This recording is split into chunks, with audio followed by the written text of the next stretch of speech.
woke turns to shit. Your intellect is as weak as your dollar. Failure is your destiny. You disrespect yourself and your nation. You are made of stupid. Oh, yes! I hate this! It is revolting! I'm telling you guys, we've done this before. It should be hauled away as garbage. Whoa, this can't be real.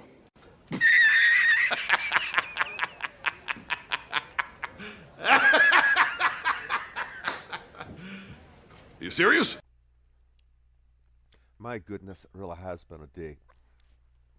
I didn't think I'd be doing any recording today. As a matter of fact, I did a lot of cleaning and my sinuses are dripping from all the chemicals and other things. So, pardon my voice being a bit scratchy at times and the sniffles. Good news, everyone! I'm still technically alive! Yes.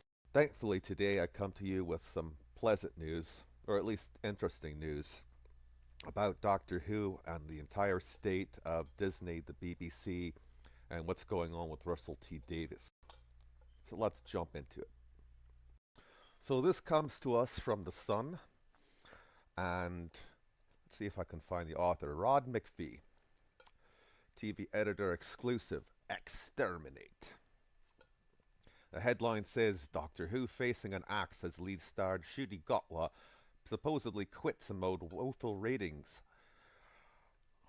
I couldn't imagine what could have caused that. Can you? Let's think about that a bit later. It goes on to say the recent series suffered abysmal ratings with fans outraged by the BBC shoehorning wokery into storylines. I would call it what it is. It's communism and Marxism.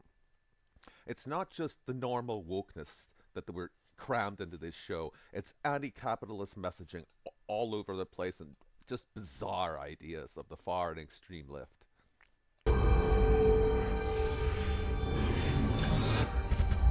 Bosses have postponed any decision until Ncuti's second series has aired later this year. But Scott, 32 years of age, is already believed to have filmed his regeneration exit scene, and the crew fear that the BBC will shelve the show after 62 years. Now, this has happened before, and I expect it to happen again. It's just inevitable. An insider, who they obviously don't name, says that Ncuti doesn't want to be tied to the series beyond this and plans to relocate to Los Angeles, which is a much more fitting place for his style of acting, with several Hollywood projects standing by for him. His team also see a lot of the fan backlash from the series and don't want the perception of him being the Doctor to get in the way of his future work. Good for him. Good for him.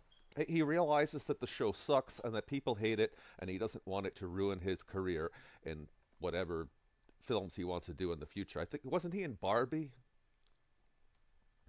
The show has been poorly managed in recent years, and there's a lot of people who have been working on this show for years and now being cast aside due to poor leadership. And this has been a complaint of mine for a long time with the BBC especially, and with Disney, is that the leadership are pudding brains. Planet of the pudding brains. Why can't I find a decent species?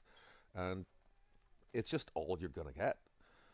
These aren't intelligent people running the show anymore. They're just morons. People warned some episodes were getting too caught up on an agenda rather than telling a story. Absolutely true. And I would say that that's the case in almost every episode since the Chris Chibnall era. And those people got shouted down and ignored. Ncuti's first series, which began last May, attracted between 2.25 million and 3.18 million viewers, a tiny fraction of what the show used to pull in, which was in the tens of millions, or 10 to 11 million range at one point. This is actually the lowest rated series of Doctor Who in its entire history. And beyond that, you have to think The Acolyte didn't get any views and got cancelled by Disney.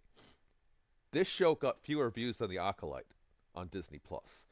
Those viewing figures above, I don't know if they factor in the Disney Plus numbers or not right now, but this show doesn't chart at all on streaming for Disney Plus. I have no idea how few viewers there are. Probably 10. No, I don't mean 10 million, I mean 10. And of course it goes on to talk about the history of how we got to this point. It really comes down to this. The BBC cannot afford to produce a show of this budget. And Disney aren't going to want to renew it for a third series. So where it goes from there is anyone's guess. This is courtesy of the Park Place. And I just wanted to remind you all, don't watch. Turn off the TV. Go touch grass, please, for God's sake, was Ncuti Gatwa's quote over people's critique of the direction of the show. And that's what people did. They just turned it off. In fact, the only episode that had reasonably high ratings probably got those because it was on after a football event, and the pubs just left the televisions going. It's a sad, sad state for this program.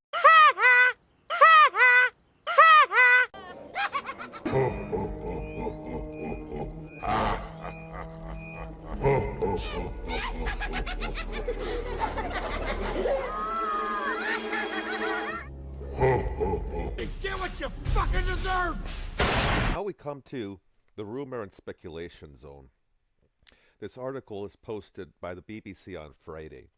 Russell T Davies to bring new LGBT drama to television. So, is he leaving Doctor Who? Is he realized that he doesn't like writing science fiction anymore?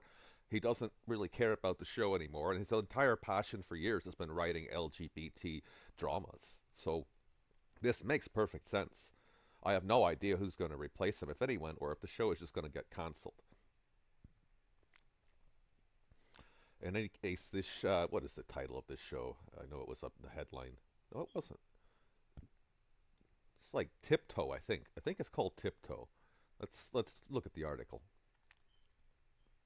Russell T Davies will be bringing new LGBT drama to television screens following the success of his It's a Sin. In a 5-part Channel 4, that's BBC4 series, yes, Tiptoe, follows electrician Clive, who has 2 teenage sons, and Leo, who runs a bar on Canal Street. This show is definitely not made for me. It's not made for most of the Doctor Who fan base. I really don't care if it's made at all. It's just interesting that he's already on to a different project, and there's been nothing said about Doctor Who from Disney. We heard that his studio at Bad Wolf is leasing out space, so they might have disassembled the TARDIS set. And if you play Sherlock Holmes long enough, you get the smell for this sort of thing, that they're just dying. The brand is dying. The show is over with. You cannot sustain a television show with a broadcast rating of 2.25 million viewers with this kind of budget. You could do it with something that has, say, the budget of Red Dwarf, easily, but not this show. If they scaled it back to the style of the 1970s, I'm sure they could do it. If you just brought it back to, say, the unit years type of filmography. But the modern audience and the present, viewers, anyone under, say, the age of 50, they're not going to want to watch that show. I would, however, recommend you go and watch Blake 7. Leave it! If I've missed something, I want to know what it is now, Avon. Well, now, all you had to do was ask. In any case, I'm going to start doing my daily news reporting after I edit this video. I hope that you liked the content. If you did, please consider pressing the like button. If you didn't, please consider pressing the dislike button. Either of those 2 actions definitely help me in the algorithm. Please leave a comment, to which I will always respond. Share this video with anyone that you think will enjoy it, and consider subscribing for more content like this. As always, may the Force be with you, and I'll see you in the future. Forward.